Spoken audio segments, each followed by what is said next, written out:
ಯಾವ ರೀತಿ ತಯಾರಿ ಆಗಿತ್ತು ಇವತ್ತಿನ ಏರ್ ಸರ್ಜಿಕಲ್ ಸ್ಟ್ರೈಕ್ಗೆ ಅನ್ನೋದ್ರ ಬಗ್ಗೆ ಕೇವಲ ನಾವು ಬೆಳಗ್ಗೆಯಿಂದ 12 ಮೀರಜ್ 2000 ಬಳಕೆ ಆಗ್ತಾ ಇತ್ತು ಅಂತಾನೆ ನಾವು ಪದೇ ಪದೇ ಹೇಳ್ತಾ ಇದ್ವಿ. ಬಟ್ ಅಂದ್ರೆ 7 ಬೇರೆ ಬೇರೆ ರೀತಿಯಾದಂತಹ ಮುನ್ನೆಚ್ಚರಿಕಾ ಸಾಧನಗಳನ್ನು ಬಳಸಿ ಇವತ್ತಿನ ಅಟ್ಯಾಕ್ ಅನ್ನ ಮಾಡಿದ್ರು ಅನ್ನೋದ್ರ ಬಗ್ಗೆ ನಾವು ನಿಮಗೆ ಮಾಹಿತಿಯನ್ನು ಕೊಡ್ತಾ ಇದ್ವಿ. ಮತ್ತೆ ನಾನು ಮಾತಾಡಿಸ್ತೀನಿ ಮೇಜರ್ ಜನರಲ್ ನಂಜಪ್ಪ ಅವರನ್ನ.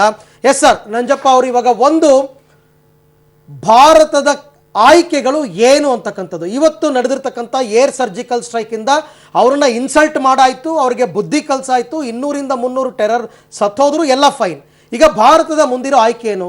ಸುಮ್ಮನೆ ಈಗ ಸೈಲೆಂಟ್ ಆಗಿ ಕೂತ್ ಬಿಡೋದ, ಮುಂದೇನು ಮಾಡಬೇಕು ಅಂತ? ಇಲ್ಲ, ಭಾರತ ನಾವು ಇನ್ನು ಅವರ ರಿಯಾಕ್ಷನ್ ಏನಾದರೂ ಇರ್ಬೋದು ಅಂತ ನನಗೆ ಅದಕ್ಕೆಲ್ಲ ನಾವು ರೆಡಿಯಾಗಿರಬೇಕು. ಒಂದು, ಅವರ ಮಿಲಿಟರಿ ಆ್ಯಕ್ಷನ್ ಏನಿರ್ತದೆ ಅದಕ್ಕೂ ರೆಡಿ ಇರಬೇಕು.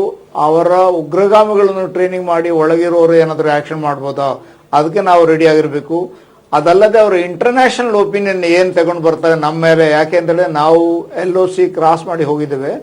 ಅದು ಅವರು ಇಂಟರ್ನ್ಯಾಷನಲ್ಲಿ ಏನು ಮಾಡಬೇಕು, ಭಾರತ ಅದರಲ್ಲಿ ನಾವು ಇಂಟರ್ನ್ಯಾಷನಲ್ ರೂಟ್ಸನ್ನು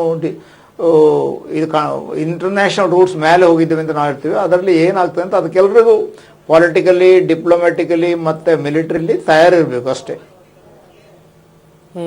ಶ್ರೀಧರ್ ಅವರು, ಆರ್ಮಿ ಸಬ್ ಮೇಜರ್ ಶ್ರೀಧರ್ ಅವರು ಏನು ಹೇಳ್ತಾರೆ ಇವಾಗ ಮುಂದೆ ಭಾರತದ ಆಯ್ಕೆಗಳು ಏನು ಅಂತ? ಸರ್, ಭಾರತದ ಆಯ್ಕೆಗಳು ಅಂತ ಹೇಳಿದ್ರೆ ಈಗೇನು ಸರ್ಜಿಕಲ್ ಸ್ಟ್ರೈಕ್ ಏನಾಯ್ತು ಅದನ್ನ ಕಂಟಿನ್ಯೂ ಮಾಡಬೇಕು. ಜೊತೆಗೆ ರಾಜಕೀಯವಾಗಿ 370 ಆರ್ಟಿಕಲ್ಸ್ನ ತೆಗಿಬೇಕು. ಆಮೇಲೆ ಗುಪ್ತಚರ ಇಲಾಖೆಗೆ ಇನ್ನೂ ಸ್ವತಂತ್ರ ಕೊಟ್ಟು ಇನ್ನೂ ಅಲ್ಲಿಂದ ಅವರೇನು ಸುಮ್ಮನೆ ಕುಂತ್ಕೊಳ್ಳೋಕ್ಕಾಗೋದಿಲ್ಲ. ಅವರು ಕೂಡ ನಮ್ಮಲ್ಲಿ ಅಟ್ಯಾಕ್ ಮಾಡೋದಕ್ಕೆ ಟ್ರೈ ಮಾಡ್ತಾರೆ. ಅದನ್ನ ಮಟಾಸ್ ಮಾಡ್ಬೇಕು ಸರ್ ನಾವು.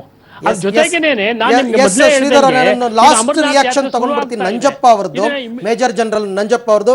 ಸರ್, ನನ್ನ ಕೊನೆಯ ಪ್ರಶ್ನೆ ಸರ್, ಇವಾಗ ಒಂದು, ಭಾರತ ಯಾವತ್ತೂ ಕೂಡ ಶಾಂತಿಯನ್ನ ಕಾಪಾಡುವಂತಹ ರಾಷ್ಟ್ರ, ಆದರೆ ಪಾಕಿಸ್ತಾನದವರು ಅದಕ್ಕೆ ಅವಕಾಶವನ್ನೇ ಮಾಡಿಕೊಡ್ತಾ ಇಲ್ಲ. ಹಾಗಾಗಿ ಪರ್ಮನೆಂಟ್ ಸೊಲ್ಯೂಷನ್ ಏನಾದರೂ ಪಾಕಿಸ್ತಾನಕ್ಕೆ ಬುದ್ಧಿ ಕಲಿಸೋದಕ್ಕೆ ಈಗ ಟೈಮ್ ಸರಿಯಾಗಿದೆಯಾ, ಪಕ್ವವಾದ ಟೈಮ್ ಅಂತೀರಾ ಸರ್?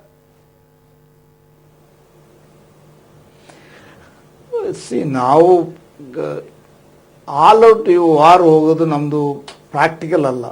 ಯಾಕೆಂತ ಹೇಳಿದ್ರೆ ಭಾರತ ಪಾಕಿಸ್ತಾನ ಎರಡು nuclear state, all out war ಮಾಡ್ಲಿಕ್ಕೆ ಆದ್ರೆ. ಆದರೆ ನ್ಯೂಕ್ಲಿಯರ್ ಶ್ಯಾಡೋ ಅಂತ ಹೇಳ್ತೀವಿ, ಅದರ ಒಳಗೆ ನಾವು ಏನು ಮಾಡಲಿಕ್ಕಾಗುತ್ತೆ ಅದು ಮಾಡಬೇಕು. ಅಲ್ಲದೆ ನಿಮ್ಮಲ್ಲಿ ಪೆನಲಿಸ್ಟ್ ಹೇಳಿದ ಹಾಗೆ ಇದೇ ಟೈಮ್ ನಾವು ಆರ್ಟಿಕಲ್ 35A ಮತ್ತು ಆರ್ಟಿಕಲ್ 370 ಅನ್ನು ತೆಗೆದು ಕಾಶ್ಮೀರ ನಮ್ಮ ಭಾರತದ ಒಂದು 100% ಫುಲ್ ಇಂಟಿಗ್ರೇಟೆಡ್ ಸ್ಟೇಟ್ ಅಂತ ಮಾಡಬೇಕು. ಯಾಕೆಂತಂದರೆ ಅಲ್ಲಿ ಅದರದ್ದು ಡೆವಲಪ್ಮೆಂಟ್ ಆದಮೇಲೆ ಗ್ರ್ಯಾಜುಲಿ ಅಲ್ಲಿ ಕಾಶ್ಮೀರದವರಿಗೆ ಅದು ಒಳ್ಳೇದಂತ ಆಗ್ತದೆ. ನಾವು ಇಂಡಿಯಾದ ಜೊತೆಯಲ್ಲೇ ಎಲ್ಲ ಸೇರಿದರೆ ನಮಗೆ ಒಳ್ಳೇದಾಗ್ತದೆ. ಆ ಥರ ಅವ್ರದ್ದು ಫೀಲಿಂಗ್ ಬರ್ತದೆ, ಅಲ್ಲಿರೋರಿಗೆ ಅಲ್ಲಿ ಡೆವಲಪ್ಮೆಂಟ್ ಆಗ್ತದೆ, ಎಂಪ್ಲಾಯ್ಮೆಂಟ್ ಆಪರ್ಚುನಿಟಿ ಆಗ್ತದೆ. ಪಾಕಿಸ್ತಾನದವರಿಗೆ ಬುದ್ಧಿ ಕಲಿಸೋದು ಅದು ಏನು ಅಂತ ಹೇಳಲಿಕ್ಕೆ ಆಗೋದಿಲ್ಲ. ಯಾಕೆಂತ ಹೇಳಿದ್ರೆ ಅವ್ರದ್ದು ಟೆರರಿಸ್ಟ್ ಸ್ಟೇಟ್, ಅವರ ಆರ್ಮಿ IS ಅವರು ಯೋಚಿಸ್ತಾ ಇರ್ತಾರೆ. ಇಂಡಿಯಾದವ್ರನ್ನು ಎಕನಾಮಿಕಲಿ ನಾವು ಡೆವಲಪ್ಮೆಂಟ್ ಆಗ್ಲಿಕ್ಕೆ ಬಿಡಬಾರ್ದು, ಅದಕ್ಕೆ ಅವ್ರದ್ದು ಚೈನಾದವ್ರದ್ದು ಸಪೋರ್ಟ್ ಸಿಗ್ತಾ ಇದೆ. ಆಗ ನಾವು ಎಕನಾಮಿಕಲಿ ಡೆವಲಪ್ ಮಾಡಬೇಕು, ಡಿಪ್ಲೊಮ್ಯಾಟಿಕಲಿ ಅವರನ್ನು ಟೆರರಿಸ್ಟ್ ಸ್ಟೇಟಿಂದ ಅವರಿಗೆ ಕಾರ್ನರ್ ಮಾಡಬೇಕು. ಮತ್ತು ಮಿಲಿಟರಿಲಿ ನಾವು ಅವ್ರದ್ದು ಏನು ಆ್ಯಕ್ಷನ್ ತಗೊಂಡ್ರೆ ನಾವು ಅದನ್ನು ಆ್ಯಕ್ಷನ್ ತಗೊಳ್ಳಿಕ್ಕೆ ರೆಡಿ ಆಗಿರಬೇಕು. ಅವರಿಗೆ ಮಾತ್ರ ಆ ಥರ ಫೀಲಿಂಗ್ ಆಗಬೇಕು. ಇಂಡಿಯಾದ ಜೊತೆಯಲ್ಲಿ ನಾವು ಎನಿಮಿಟಿ ಇದ್ದು ನಮಗೇನು ಪ್ರಯೋಜನ ಇಲ್ಲ, ಇಂಡಿಯಾ ಜೊತೆಯಲ್ಲಿ ಫ್ರೆಂಡ್ಶಿಪ್ಲಿದ್ರೆ ನಮಗೆ ಲಾಭ ಅಂತ ಆ ಥರ ಫೀಲಿಂಗ್ ಪಾಕಿಸ್ತಾನದವರಿಗೆ ಗೊತ್ತಾಗಬೇಕು. ಓಕೆ, ಮೇಜರ್ ಜನರಲ್ ನಂಜಪ್ಪ ಅವರು ಇಲ್ಲಿ ತನಕ ನಮ್ಮ ಜೊತೆ ಜಾಯ್ನ್ ಆಗಿದ್ರು. Sir, thank you. ಇಲ್ಲಿ ತನಕ ನಮ್ಮ ಜೊತೆ ಜಾಯ್ನ್ ಆಗಿದ್ದಕ್ಕೆ ಧನ್ಯವಾದ ಸರ್. ಓಕೆ ಓಕೆ ಓಕೆ ನನ್ನ ಪ್ರಶ್ನೆ, ಹಾಗಾದರೆ ಈಗ ಇಷ್ಟು ಸುಲಭವಾಗಿ ಎಲ್ಲರೂ ಹೇಳಿದ್ರು 370 ತೆಗೆದು ಬಿಡಬೇಕು, 35A ತೆಗೆದು ಬಿಡಬೇಕು, ಆವಾಗ ಕಾಶ್ಮೀರ ಉದ್ಧಾರ ಆಗುತ್ತೆ, ಟೆರರಿಸಮ್ ಕಡಿಮೆ ಆಗುತ್ತೆ ಅಂತ ಎಲ್ಲರೂ ಸಜೆಷನ್ ಕೊಡ್ತಾ ಇದ್ದಾರೆ. ರಾಜಕೀಯ ಪಕ್ಷಗಳು ಯಾತಕ್ಕೆ ಅದಕ್ಕೆ ಇನ್ನೂ ಕೂಡ ಚಿಂತನೆ ಮಾಡಿಲ್ಲ? 60-70 ವರ್ಷ ಬೇಕಾಯ್ತಾ ಇಲ್ಲಿ ತನಕ? ಅದಕ್ಕೆ 60-70 ವರ್ಷ ಯಾರು ದೇಶವನ್ನು ಆಳ್ತಾ ಇದ್ದಾರೆ ಅಂತ ದೇಶದ ಜನತೆ ನೋಡಿದೆ. ಇವತ್ತು 35A ಸುಪ್ರೀಂ ಕೋರ್ಟಲ್ಲಿ ಇವತ್ತೇನು ಚರ್ಚೆಗೆ ಎತ್ಕೊಳ್ತಾರೆ ಅಂತಿರುವಾಗ ನೆನ್ನೆ ಮುಫ್ತಿ ಮೊಹಮ್ಮದ್ ಸಯೀದ್ ಅವರ ಮಗಳು ಹೇಳ್ತಾಳೆ, ಏನಾದರೂ ನೀವು 35A ಅನ್ನು ತೆಗೆದ್ರೆ ಮತ್ತೆ ನಮ್ದು ಏನು ಕಾಶ್ಮೀರದಲ್ಲಿ ಅನ್ರೆಸ್ಟ್ ಆಗುತ್ತೆ, ಜನರು ಎದ್ದು ನಿಲ್ತಾರೆ, ಗಲಭೆಗಳಾಗ್ತದೆ ಅಂತ ಹೇಳ್ತಾರೆ. ಅಂದರೆ ಅಲ್ಲಿಯ ರಾಜಕಾರಣಿಗಳು ಯಾರಿದ್ದಾರೆ ಇವತ್ತಲ್ಲಿ, ಮಹಮ್ಮದ್ ಗಿಲಾನಿಯಿಂದ ಹಿಡಿದು ಪ್ರತಿಯೊಬ್ಬರು ಯಾರು ಇವತ್ತು ಯಾರು ಸಪರೇಟಿಸ್ಟ್ಗಳನ್ನು ಸಪೋರ್ಟ್ ಮಾಡುವ ಪ್ರತ್ಯೇಕತಾವಾದಿಗಳು ಯಾರು ಹೇಳ್ತಾ ಇದ್ದಾರೆ, ಅವರು ತಮ್ಮ ಬೇಳೆಯನ್ನು ಬೇಯಿಸ್ಕೊಳ್ಳಿಕ್ಕೆ ಸರ್ ಅವೆಲ್ಲ ಓಕೆ ನೋಡಿ. ಅಲ್ಲಲ್ಲ ಕೇಳ್ತೀನಿ, ನಾನು ಬರ್ತೀನಿ ನಿಮ್ಮ ಹತ್ರ. ಯಾಕಂದ್ರೆ ತಾವು ಕೂಡ 4.25 ವರ್ಷ ಅಧಿಕಾರ ಮಾಡಿದ್ದೀರಾ, ಇಲ್ಲಿ ತನಕನೂ ಯಾಕೆ ಕ್ರಮ ತಗೊಳ್ಳಿಲ್ಲ ಅಂತ ಕೇಳ್ಬೋದು. ಬಟ್ ಅದಕ್ಕೂ ಮೊದಲು ನಾನು 1971ರ ಯುದ್ಧ, ಕಾರ್ಗಿಲ್ ಯುದ್ಧ ಮತ್ತು ಇವತ್ತು ನಡೆದಿರತಕ್ಕಂಥ ಏರ್ ಸರ್ಜಿಕಲ್ ಸ್ಟ್ರೈಕ್ ಎಲ್ಲದರಲ್ಲೂ ಕೂಡ ನಮ್ಮ ಭಾರತೀಯ ವಾಯುಸೇನೆಯ ಮಹತ್ವ ಅಥವಾ ಅದರ ಪಾತ್ರ ಬಹಳ ಪ್ರಮುಖವಾದದ್ದು ಅಂತಕ್ಕಂಥದ್ದು ಬಹಳ ಸ್ಪಷ್ಟವಾಗಿ ಗೊತ್ತಾಗ್ತಾ ಇದೆ. ಸೊ ಇದು ಪ್ರಮುಖವಾದಂತಹ ವಿಚಾರ, ಎಷ್ಟು ಮುಖ್ಯವಾಗಿದೆ ಮತ್ತು ಯಾವ ರೀತಿಯಲ್ಲಿ ಅವರು ಪ್ಲಾನ್ ಮಾಡಿಕೊಂಡ್ರು ನಮ್ಮ ಇಂಡಿಯನ್ ಏರ್ಫೋರ್ಸ್. ಇವೆಲ್ಲವೂ ಕೂಡ ಪೂರ್ವ ತಯಾರಿ ಇಲ್ಲದೇ ಏಕಾಏಕಿ ಹೋಗ್ಬಿಟ್ಟು ಢಮ ಢಮ ಢಮ ಅಂತ ಬಾಂಬ್ ಹಾಕ್ಬಿಟ್ಟು ಬಂದ್ಬಿಡೋಕ್ಕಾಗಲ್ಲ.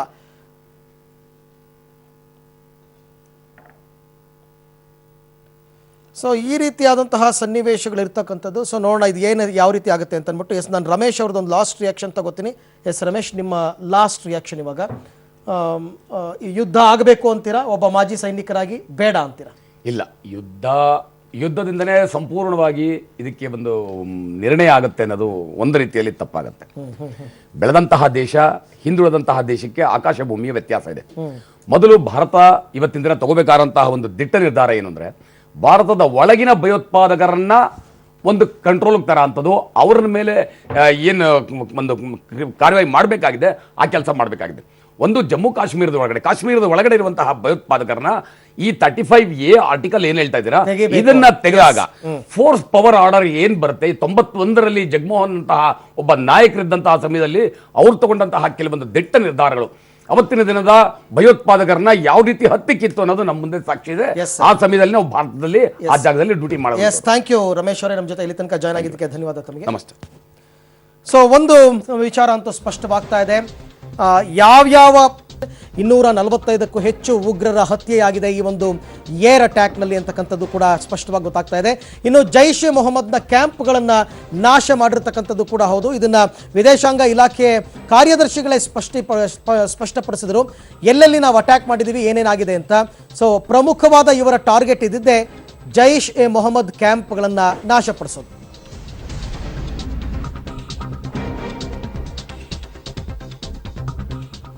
ಇನ್ನು ನಾನು ಕಲಬುರಗಿಯಿಂದ ಇಂಡಿಯನ್ ಏರ್ಫೋರ್ಸ್ನ ನಿವೃತ್ತ ಅಧಿಕಾರಿ ಕಾಶಿನಾಥ್ ಅಣದೊರೆ ಅವರು ನನ್ನ ಜೊತೆ ಜಾಯ್ನ್ ಆಗ್ತಾ ಇದ್ದಾರೆ.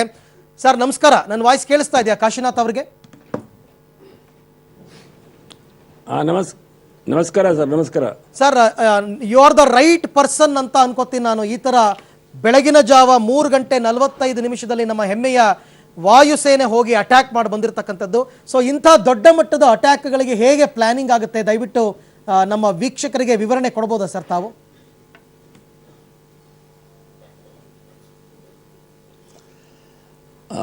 ಪಬ್ಲಿಕ್ ಟಿವಿ ವ್ಯೂವರ್ಸ್ಗೆ ನಾನು ತುಂಬ ನಮಸ್ಕಾರಗಳು. ಪ್ರಥಮವಾಗಿ ನಾನು ಹೇಳಬಯಸುವುದೇನೆಂದರೆ, 12 ದಿವಸ ಕೆಳಗಡೆ ಟೆರರಿಸ್ಟ್ ಬಂದು ನಮ್ಮ ಪುಲ್ವಾಮಾ ಅಟ್ಯಾಕ್ ಮಾಡಿ ನಿರ್ದೋಷಿದ್ದಂಥ ನಮ್ಮ ಸೈನಿಕರಿಗೆ ತುಂಬ ಹಾನಿ ಮಾಡಿದರು. ಅದರ ಎದುರಿನಲ್ಲಿ 12 ದಿವಸದಲ್ಲಿ ನಮ್ಮ ರಾಷ್ಟ್ರ, ನಮ್ಮದು ಗೌರ್ಮೆಂಟ್ ಸರ್ಕಾರ ಒಂದು ತುಂಬ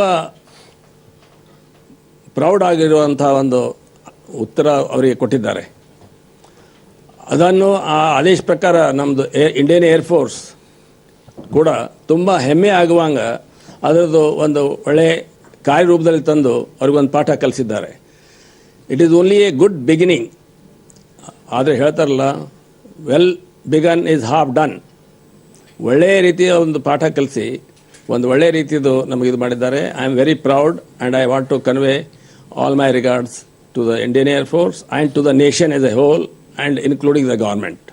ಸರ್, ಈಗ ಅಟ್ಯಾಕ್ ಆಗಿರತಕ್ಕಂಥ ಭಾಗಗಳು ತಮಗೆ ಗೊತ್ತಿರತಕ್ಕಂಥದ್ದೇ, ಬಾಲ್ಕೋಟ್, ಮುಜಾಫರಾಬಾದ್ ಮತ್ತು ಚಕೋಟಿ ಅಂತ ಅಂದ್ಬಿಟ್ಟು ಈ ಪ್ರದೇಶಗಳ ಮೇಲೆ ವೈಮಾನಿಕ ದಾಳಿ ಆಗಬೇಕು ಅಂತಂದ್ರೆ ಅದು LOC ಕ್ರಾಸ್ ಮಾಡಿಯೇ ಹೋಗಬೇಕಾ, ಅಥವಾ ನಮ್ಮ ಅಡ್ವಾನ್ಸ್ ಟೆಕ್ನಾಲಜಿನಲ್ಲಿ ನಮ್ಮ ಜಾಗದಲ್ಲಿಂದಲೇ ಅಟ್ಯಾಕ್ ಮಾಡಬಹುದಾ, ಹೇಗೆ ಸರ್?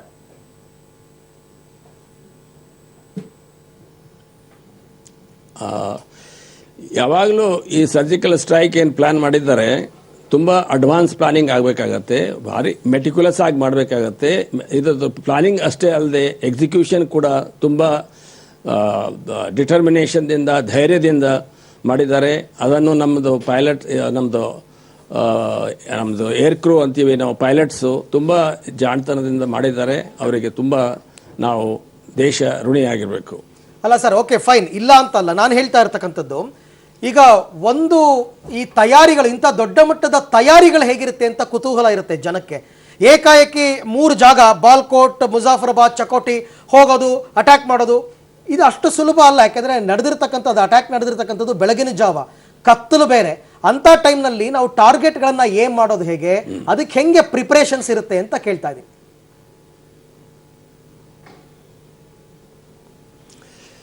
ಇದು ಟಾರ್ಗೆಟು ಟೈಮ್ ಅದು ಡಿಸೈಡ್ ಮಾಡೋದು ತುಂಬ ಕನ್ಸಿಡರೇಟ್ ಮಾಡಿದ್ದಾರೆ. ಯಾಕಂದರೆ ಆ ಟೈಮ್ನಲ್ಲಿ ನಮ್ಮದು ಪ್ರಿಪೇರ್ಡ್ನೆಸ್ ಇರೋದಿಲ್ಲ, ಡಿಫೆನ್ಸ್ ಇರೋದಿಲ್ಲ ಅವ್ರದ್ದು. ಅದಕ್ಕೆ ಮಾಡಿರ್ತಾರೆ.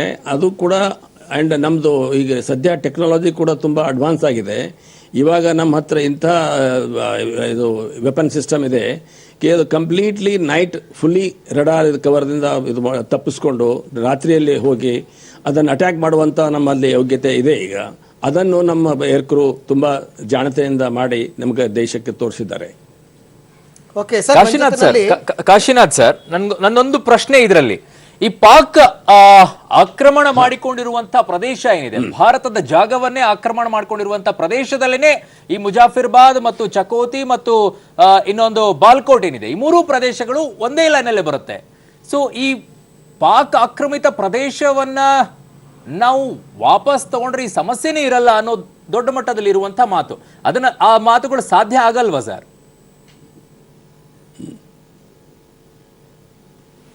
ಅದು ನಾವು ತಿಳಿದಷ್ಟು ಸರಳ ಇರೋದಿಲ್ಲ ಈ ಕ್ವಶನು. ಯಾಕಂದರೆ ಈಗ ಇದು ನಾವು ದೇಶ ಸ್ವತಂತ್ರ ಆದಾಗಿನಿಂದ ಪಾಕ್ ಅಕ್ಯುಪೈಡ್ ಕಾಶ್ಮೀರ್ ಅಂತ ತಿಳ್ಕೊಂಡು ಬಂದಿದೆ. ಪಾಕ್ ಅಕ್ಯುಪೈಡ್ ಕಾಶ್ಮೀರ್ ಅಂದರೆ ಪಾಕಿಸ್ತಾನ್ ಕಂಟ್ರೋಲ್ದಲ್ಲಿದ್ದಂಥ ಪೋರ್ಷನ್, ಅದು ನಮ್ಮದೇ ಇದೆ. ಬಟ್ ನಾವು ಈಗ ಅದು 2 ಡಿಸ್ಪ್ಯೂಟೆಡ್ ಏರಿಯಾ ಬಂದುಬಿಡುತ್ತೆ. Line of actual control is the actual line ನಾವು ಕಂಟ್ರೋಲ್ದಲ್ಲಿ ನಾವು ಮಾಡ್ತೀವಿ, ಅವ್ರ ಆಡಳಿತ ನಾವು ಅವ್ರು ಮಾಡ್ತೀವಿ, ಅವ್ರ ಕಡೆ ಮಾಡ್ತಾರೆ. ಆ್ಯಂಡ್ ಆ ಪಾಕಿಸ್ತಾನ್ ಅಕ್ಯುಪೈಡ್ ಕಾಶ್ಮೀರ್ ಅಥವಾ POK ಅಂತ ನಾವು ಇಟ್ಟಿದ್ದೀವಿ, ಅದು beyond our line of actual control ಇದೆ. ಆ ಏರಿಯಾದಲ್ಲಿ ನಾವು ಈಗ ಸದ್ಯ ಸರ್ಜಿಕಲ್ ಸ್ಟ್ರೈಕ್ ಮುಖಾಂತರ ನಮ್ಮದೇನು ಟೆರರಿಸ್ಟ್ ಇದ್ದಾರೆ, ಅವ್ರ ಕ್ಯಾಂಪ್ಸ್ ಇದೆ, ಅವ್ರ ಟ್ರೈನಿಂಗ್ ಕ್ಯಾಂಪ್ ಇದೆ, ತುಂಬ ಥಿಕ್ ಜಂಗಲ್ದಲ್ಲಿತ್ತು. ಅದನ್ನು ಪ್ರಿಸಿಷನ್ ಇದು ಮಾಡಿಕೊಂಡು ಪ್ಲಾನಿಂಗ್ ಮಾಡಿಕೊಂಡು ಎಕ್ಸಿಕ್ಯೂಟ್ ಮಾಡಿ ಅದನ್ನು ಎಲಿಮಿನೇಟ್ ಮಾಡಿದ್ದು ತುಂಬ ಗೌರವ ವಿಷಯ. And it calls for lot of appreciation on the part of the nation.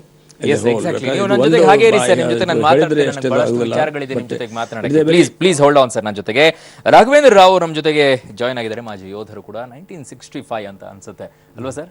ನೀವು ಕೂಡ ಪಾರ್ಟಿಸಿಪೇಟ್ ಮಾಡಿದ್ರಿ ಕಾರ್ಗಿಲ್ ವಿಚಾರದಲ್ಲಿ. ಎಸ್, ನಿಮ್ಮ ಕಾರ್ಯಕ್ರಮಕ್ಕೆ ಸ್ವಾಗತ sir.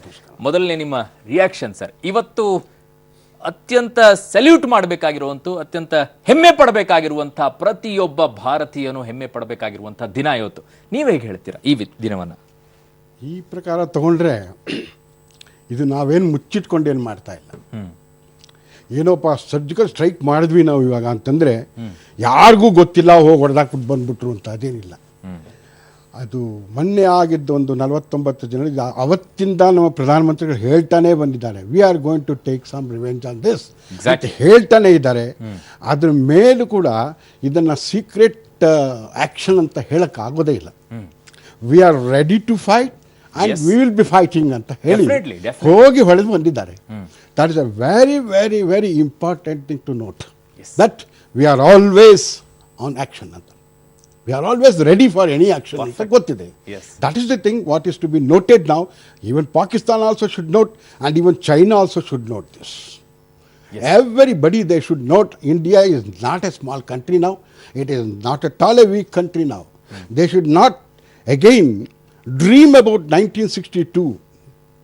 They should not dream about that one. ಅಂದ್ರೆ 62ರ ಕನಸನ್ನು ಮತ್ತೊಮ್ಮೆ ಕಾಣಬೇಡಿ ಅಂತ. ಖಂಡಿತವಾಗ್ಲೂ ಕಾಣಬಾರ್ದು, ಯಾರೂ ಕಾಣಬಾರ್ದು ಅದನ್ನು. That India was quite different and this India is quite different. And now technically, technologically ಏನಾಗಿದೆ, ನಮ್ಮ ಇಂಡಿಯಾ ದೇಶ ಬಹಳ ಮುಂದೆ ಬಂದುಬಿಟ್ಟಿದೆ. In warfare also we are. ಆವಾಗೆಲ್ಲ ಬರೀ ಗುಂಡಿಟ್ಕೊಂಡು ಹೊಡಿತಾ ಇದ್ವಿ ನಾವು ಅಷ್ಟೇ. ಇವಾಗ there is something else which is just like happening like a magic ಥರ ಆಗ್ತಾ ಇದೆ ಇವಾಗ. ಆ ಥರ ಒಂದು we are have come so much forward ನಾವು. If anybody wants to think of taking action against India, they have to think not only twice, many times they have to think like that.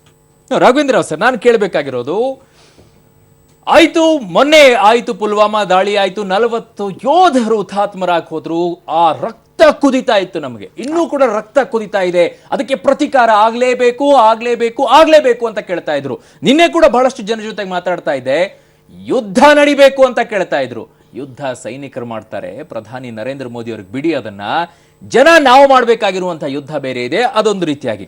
But ಈ ರಕ್ತ ಕುದಿತಾ ಇದ್ದಿದ್ದನ್ನ ಇಲ್ಲಿಗೆ ತಣ್ಣಗೆ ಮಾಡ್ಕೊಳ್ಬೇಕಾ, ಅಥವಾ ಇನ್ನೂ ಪಾಠ ಕಲಿಸೋದು ಬಾಕಿ ಇದೆಯಾ ಸರ್?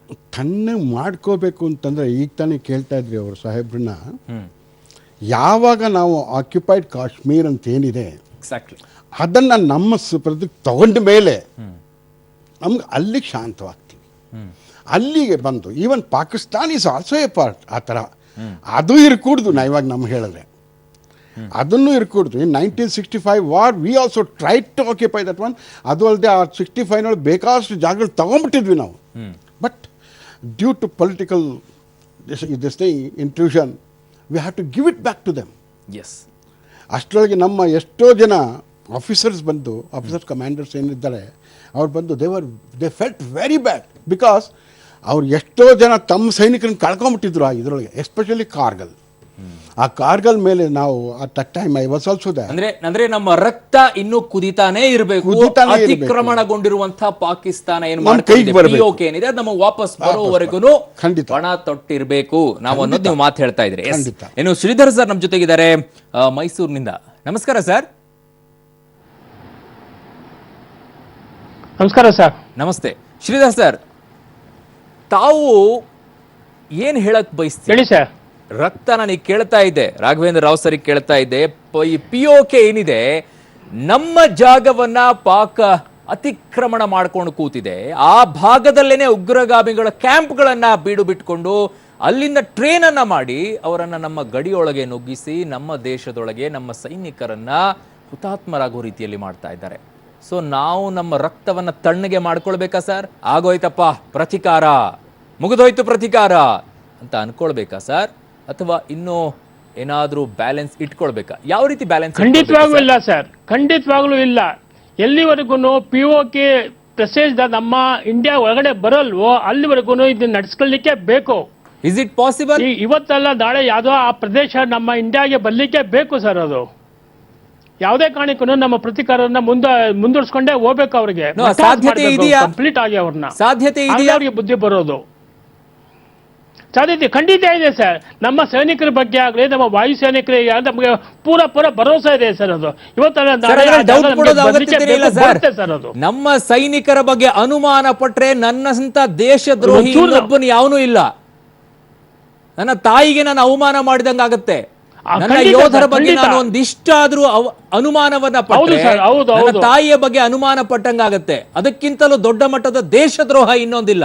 ಬಟ್ ನಾನು ಕೇಳ್ತಾ ಇರೋದು ಯೋಧರ ಮೇಲೆ ಅಷ್ಟೇ ಅಲ್ಲ. ಈಗ POK ಅನ್ನ ವಾಪಸ್ ತಗೊಳ್ಳೋದು ಯಾರ ಮೇಲೆ ಈ ಜವಾಬ್ದಾರಿ ಇದೆ? ಈ POK ಇಂದನೇ ಇಂಥ ಎಲ್ಲ ಅನಾಹುತಗಳಾಗಕ್ಕೆ ಶುರುವಾಗಿದೆ. ಈ ಉಗ್ರಗಾಮಿಗಳು ತಮ್ಮ ಭದ್ರತೆಯನ್ನ ನೆಲೆಯನ್ನ ಉಳಿಸ್ಕೊಳ್ತಾ ಇರೋದೇ ಈ POK ನಲ್ಲಿ. ಸೊ ಇದಕ್ಕೇನಾದ್ರೂ ಒಂದು ಸೊಲ್ಯೂಷನ್ ಹುಡುಕ್ಬೇಕು ಅಂದ್ರೆ ಯೋಧರಿಂದ ಮಾತ್ರ ಸಾಧ್ಯನಾ, ಅಥವಾ ಬೇರೆ ಇನ್ನೇನಾದ್ರೂ ಮಾರ್ಗಗಳಿದೆಯಾ ಸರ್? ಸರ್, ನಾನು ನಿಮ್ಗೆ ಹೇಳ್ದಂಗೆ ಈಗ ಒಂದು 370 ಆರ್ಟಿಕಲ್ಸ್ ಲಾಗು ಮಾಡಿ 35 ಆರ್ಟಿಕಲ್ಸ್ ತೆಗೆದಾಕಿ ರಾಜಕೀಯವಾಗಿ ಅವ್ರನ್ನ ಮುಗಿಸಿ, ಜೊತೆಗೆ ಅಲ್ಲಿ ಎಸ್ಪೆಷಲಿ ಯಂಗೇಶ್ವರಿಗೆ ಕೆಲಸ ಒದಗಿಸ್ಬೇಕು ಸರ್. ನಾವು ಅಲ್ಲಿಗೆ ಅವ್ರಿಗೆ ಯಾವುದೇ ಕಾರಣಕ್ಕೂ ISI ಹೋಗದೆ ಇದ್ದಂಗೆ ಮಾಡಿದ್ರೆ ಬಹಳಷ್ಟು ಪ್ರಾಬ್ಲಮ್ ಸಾಲ್ವ್ ಆಗುತ್ತೆ ಸರ್ ಅಲ್ಲಿ. ಓಕೆ, ಎಸ್ ಮಂಜುನಾಥ್ ಕನ್ನಡಿ ಸರ್. Yes sir. ಆಯ್ತಾ, ತಣ್ಣಗಾಯ್ತಾ ಪ್ರತಿಕಾರ? ಖಂಡಿತ ನೋಡಿ, ಇವತ್ತು statement it is a non military preemptive action ಅಂತ ಹೇಳಿದೆ. ಎಸ್, ಇದನ್ನು ಕರೆಕ್ಟಾಗಿ ಅರ್ಥ ಮಾಡ್ಕೊಳ್ಳೇಬೇಕು ನಾವು. ಇಂಟೆಲಿಜೆನ್ಸ್ ಪ್ರಕಾರ ಇನ್ನೊಂದು ದೊಡ್ಡ ಮಟ್ಟಿನ ದಾಳಿ ಭಾರತದ ಪ್ರಭುತ್ವದ ಮೇಲೆ ಮಾಡಲಿಕ್ಕೆ ಹೊರಟಿದ್ರು. ಕರೆಕ್ಟ್. ಆ ದಾಳಿಯನ್ನು ನಿಲ್ಲಿಸಬೇಕು ಅಂತ ಆದ್ರೆ ನಾವು ಅವ್ರ ಮೇಲೆ ಈ ದಾಳಿ ಮಾಡಿದ್ದೇವೆ ಅಂತ ಹೇಳಿದ್ದಾರೆ. ಇದು ಜೈಷ್ ಎ ಮೊಹಮ್ಮದ್ನಂತ ಇನ್ನೂ ಎಷ್ಟೋ ಸ್ಲೀಪಿಂಗ್ ಸೆಲ್ಗಳು ಇವತ್ತಿದೆ. ಇದನ್ನು ಕೂಡ ಜನ ಅರ್ಥ ಮಾಡ್ಕೊಳ್ಬೇಕು. ಹಾಗಾಗಿ ಇಲ್ಲಿಗೆ ಮುಗ್ದಿಲ್ಲ. ಇಲ್ಲಿಂದ ಶುರು ಅಂತ ಹೇಳಿದ್ರು ತಪ್ಪಾಗಲ್ಲ. ಎಸ್, ನಿಮ್ ಜೊತೆ ನಾನು ಮಾತನಾಡ್ತೀನಿ ಉರಿ ದಾಳಿ ವಿಚಾರ. ಈಗ ಮತ್ತೊಂದು ಸರ್ಜಿಕಲ್ ದಾಳಿಗೂ 11 ದಿನವನ್ನ ಕಾದಿದ್ರು ಪ್ರಧಾನಿ ನರೇಂದ್ರ ಮೋದಿ ಅವರು. ಉರಿ ದಾಳಿ ಆಗಿ 11 ದಿನಕ್ಕೇನೆ ಸರ್ಜಿಕಲ್ ದಾಳಿಯನ್ನ ನಡೆಸಿ ಮಟಾಶ್ ಮಾಡಿದ್ರು, ಫಿನಿಶ್ ಮಾಡಿದ್ರು. ಈಗಲೂ ಕೂಡ ಪುಲ್ವಾಮಾ ದಾಳಿಯ ನಡೆದ ನಂತರ 11 ದಿನಕ್ಕೇನೆ ಕಾದು ಪ್ರಧಾನಿ ನರೇಂದ್ರ ಮೋದಿ ಅವರು ಈ ಪ್ರತಿಕಾರವನ್ನ ತೀರಿಸಿಕೊಂಡಿದ್ದಾರೆ. ಹಾಗಿದ್ರೆ 11 ಯಾಕೆ? ಈ ಪ್ರಶ್ನೆ ಸಹಜವಾಗಿ ಹುಟ್ಕೊಳ್ಳುತ್ತೆ. ಈಗ ಮತ್ತೊಂದು ಸರ್ಜಿಕಲ್ ದಾಳಿಗೂ ಕೂಡ 11 ದಿನವನ್ನೇ ಪ್ರಧಾನಿ ನರೇಂದ್ರ ಮೋದಿ ಅವರು ಕಾದಿದ್ರು. ಆ 11 ದಿನಗಳಲ್ಲಿ ಭಯೋತ್ಪಾದಕರ ಸರ್ವನಾಶಕ್ಕೆ ರಣತಂತ್ರವನ್ನ ರೆಡಿ ಮಾಡ್ಕೊಂಡಿದ್ರು. 11 ದಿನ ಕಾದು ಕೂತಂತ ಪ್ರಧಾನಿ ನರೇಂದ್ರ ಮೋದಿ ಅವರು ಪುಲ್ವಾಮಾ ದಾಳಿಗೆ ಪ್ರತಿಕಾರವನ್ನ ತೀರಿಸಿಕೊಂಡಿದ್ದಾರೆ. ಸರಿ ಸುಮಾರು 200-300 ಅಲ್ಲಿ ಉಗ್ರರು ಇದ್ರು ಅನ್ನೋದು ಸ್ಪಷ್ಟವಾಗಿ ಇದೆ. ಆ ಉಗ್ರರೆಲ್ಲರೂ ಕೂಡ ಈಗ ಫಿನಿಶ್ ಆಗಿದ್ದಾರೆ. ಎಸ್, ಮೈಸೂರಿಗೆ ತೆರಳ್ತಾ ಇದ್ದೀನಿ. ಮಂಜುನಾಥ್ ಸರ್ ನಮ್ಮ ಜೊತೆಗಿರಿ. ನಾನು ಕೊನೆ ಮಾತನ್ನ ಶ್ರೀಧರ್ ಅವ್ರ ಜೊತೆ ಮಾತಾಡ್ಕೊಳ್ತೀನಿ. Yes, your last comment sir. Sridhar sir, ಹೇಳಿ sir. Your last comment sir. ಯಾವ ರೀತಿಯಾಗಿ ನಾವು ಜನ ಇರಬೇಕು ಅಂತ ಹೇಳಿ ಸರ್. ಕೇವಲ ಸೈನಿಕರು ಹೋಗಿ ಅಲ್ಲಿ ಯುದ್ಧ ಮಾಡಿ ಬರೋದು, ಸೈನಿಕರ ಹೋರಾಟವನ್ನ ನಡೆಸೋದು, ಫೈಟ್ ಮಾಡೋದು, ಇನ್ನೊಂದ್ ಕಡೆ ಮೋದಿ ಅವ್ರ ಮೇಲೆ ಬಿಟ್ಟಿದ್ದೀವಿ, ಮೋದಿ ಅವರೆಲ್ಲ ಮಾಡಿಬಿಡ್ತಾರೆ ಅನ್ನೋದಿರಬೇಕು. ಇಲ್ಲ, ದೇಶದ ಒಳಗಡೆ ಇರುವಂತ ಪ್ರತಿಯೊಬ್ಬ ದೇಶ ಪ್ರೇಮಿಯೂ ಕೂಡ ದೇಶದ ಒಳಗಡೆ ಇರುವಂತ ದೇಶದ್ರೋಹಿಗಳನ್ನ ಮಟ್ಟ ಹಾಕೋಕೆ ಮುಂದಾಗಬೇಕಾ? ಯಾವ ರೀತಿ ಸರ್? ಪ್ರಧಾನ ಮಂತ್ರಿ ಬಗ್ಗೆ ನಾವು ಏನೋ ಹೇಳಕ್ ಆಗೋದಿಲ್ಲ. ನಾವು ನಮ್ಗೆ ಬರ್ಬೇಕು ಸರ್ ಇವೆಲ್ಲನೂ. ನಮ್ಮ ಆತ್ಮವಿಶ್ವಾಸದಿಂದ ನಾವು ಜನರಿಗೆ ಹುರಿದುಂಬಿಸ್ಬೇಕು ಇದು ಪ್ರತಿಕಾರ ತಗೊಳ್ಳೋದಿಕ್ಕೆ. ಮೋದಿ ಒನ್ಲಿ ಫಾರ್ ಹೆಸರಿಗಷ್ಟೇನೆ ಅವ್ರೇನು ಮಾಡೋಕ್ಕಾಗೋದಿಲ್ಲ. ಆದರೆ ಅವರ ಪ್ರೇರಣೆಯಿಂದಾಗಿ ನಮ್ಮ ಸೈನಿಕರಿಗೆ ಬಲಗುಂದದೆ ಇದನ್ನ ಇನ್ನೂ ಮುಂದುವರಿಸ್ಕೊಂಡು ನಾವು ಇದನ್ನ ಒಂದು ಅಂತ್ಯ ಕಾಣಲಿಕ್ಕೆ ಬೇಕು ಸರ್. ಒಳ್ಳೆ ಚಾನ್ಸ್ ಇದೆ ಇವಾಗ ಅಂತ್ಯ ಕಾಣಲಿಕ್ಕೆ. Yes, thank you Sridhar sir. ಇಷ್ಟೊತ್ತು ನಮ್ಮ ಜೊತೆಗೆ ಜಾಯ್ನ್ ಆಗಿದ್ದಕ್ಕೆ thank you so much. Yes, ಒಂದು ವಿರಾಮ ತಗೊಳ್ಬೇಕು ಅಂತ ಕಾಣಿಸುತ್ತೆ. ನಾನು ವಿರಾಮವನ್ನು ತಗೊಳ್ತೀನಿ. ಅದಕ್ಕೂ ಮೊದಲು ರಾಘವೇಂದ್ರ ರಾವ್ ಅವ್ರ ಜೊತೆ ಮಾತಾಡಿಸಿದ್ದೀನಿ. ರಾಘವೇಂದ್ರ ಸರ್, ನಮ್ಮ ಈ ಬೆಳವಣಿಗೆಯನ್ನು ಗಮನಿಸ್ತಾ ಇದ್ದಾಗ ಪಾಕಿಸ್ತಾನ ಸುಮ್ಮನೆ ಕೂತ್ಕೊಳ್ಳಲ್ಲ ಅಂತ ಕಾಣಿಸುತ್ತೆ. ಅವರು ಯಾವುದೇ ತರಹದ ಒಂದು ಆ್ಯಕ್ಷನ್ ತೊಗೊಳ್ಬೇಕಾದ್ರೂ ನಾನು ಮೊದಲೇ ಹೇಳ್ದಂಗೆ 2-3 ಸತಿ ಯೋಚನೆ ಮಾಡೇ ತೊಗೊಳ್ಬೇಕು. ಇವಾಗ ಅದು ಇಲ್ಲದೆ ಆಗೋದೇ ಇಲ್ಲ ಕೆಲಸ. ನಾವು they know the strength of India also. Indian ಆರ್ಮಿದು ಏನು ಸ್ಟ್ರೆಂತ್ ಇದೆ ಅವ್ರಿಗೂ ಗೊತ್ತಾಗೋಗ್ಬಿಟ್ಟಿದೆ. ಅವ್ರು ಹೇಳ್ತಾ ಇರ್ಬೋದು ನಮ್ಮ ಹತ್ರ ಇಷ್ಟಿದೆ, ಅಷ್ಟಿದೆ, ಅದಿದೆ, ಇದಿದೆ, we have got new bomb also, I will put it. ಏನು ಬೇಕಾದರೂ ಹೇಳ್ಕೊಳ್ಳಿ. ಅದನ್ನು ಹಾಕಬೇಕಾದ್ರೂ there are so many procedures to look down. ಅದು ಇಲ್ಲದೆ ಸುಮ್ಮನೆ ತಂದ ಒಳ್ಳೆ ಇದನ್ನು ಗ್ರೆನೇಡರ್ಸ್ ತಂಗೆ ಎಸ್ತು ಬಿಡ್ತೀನಿ ಅನ್ನೋಕ್ಕಾಗೋದಿಲ್ಲ. It is not possible. ಅದರಿಂದ ನಾವು ಯಾರು ಹೆದರ್ಕೊಳ್ಳೋದು ಬೇಕಾಗಿಲ್ಲ. ಅದ್ರ ಬದಲಾಗಿ ಮೊನ್ನೆಲ್ಲ ಒಂದು ಸ್ಟ್ಯಾಟಿಸ್ಟಿಕ್ಸ್ ಕೊಡ್ತಾ ಇದ್ರಿ, ಅವ್ರ ಹತ್ರ 1 ನ್ಯೂಕ್ ಬಾಂಬ್ ಇದ್ರೆ ನಮ್ಮ ಹತ್ರ ಎಷ್ಟಿದೆ ಅಂತ ಅಂದ್ಬಿಟ್ಟು ಒಂದು ಕೊಡ್ತಾ ಇದ್ರು. ನಾನು ನಿನ್ನೆ ಕೇಳ್ತಾ ಇದ್ದೆ, ಪಾಕಿಸ್ತಾನ 1 ನ್ಯೂಕ್ಲಿಯರ್ ಬಾಂಬ್ ಅನ್ನ ಹಾಕಿದ್ರೆ ಭಾರತ 10 ನ್ಯೂಕ್ಲಿಯರ್ ಬಾಂಬ್ ಅನ್ನ ಹಾಕುತ್ತೆ. ಪಾಕಿಸ್ತಾನ ಭೂಪಟದಲ್ಲೇ ಇರೋದಿಲ್ಲ, ನಾಶ ಆಗಿ ಹೋಗ್ಬಿಡುತ್ತೆ ಅಂತ. ಎಕ್ಸಾಕ್ಟ್ಲಿ ಅವರಿಗೆ ಭಯ ಇರೋದು. ಮುಷರಫ್ ಅವರೇ ಈ ಮಾತನ್ನ ಹೇಳ್ತಾ ಇದ್ದಾರೆ. ಪಾಕಿಸ್ತಾನದಲ್ಲಿರುವಂತಹ ನಾಯಕರು ಹೇಳ್ತಾ ಇರುವಂತಹ ಮಾತು ಮುಷರಫ್ ಹೇಳ್ತಾ ಇದ್ದಾರೆ ಬೇಕಾದ್ರೆ ನಂಬಲೇಬೇಕಾದ್ರೆ, because he was also a commander. ಭಯ ಇದೆ. Exactly, he was also a commander. He knows what is there. ಅಲ್ವಾ? ಅದು ಒಂದಿದ್ದೇ ಇದೆ. ಅದು ಪಾಕಿಸ್ತಾನ ಪೂರ್ತಿ ನಾಶ ಆಗೋಬಿಟ್ಟ ಮೇಲೆ problem is solved for India. Yes, ನಾನು ನಿನ್ನೆ ಹೇಳ್ತಾ ಇದ್ದೆ, ನಿನ್ನೆ ಸಂಜೆ ಕೂಡ ಬಹಳಷ್ಟು ಜಿಲ್ಲೆಗಳ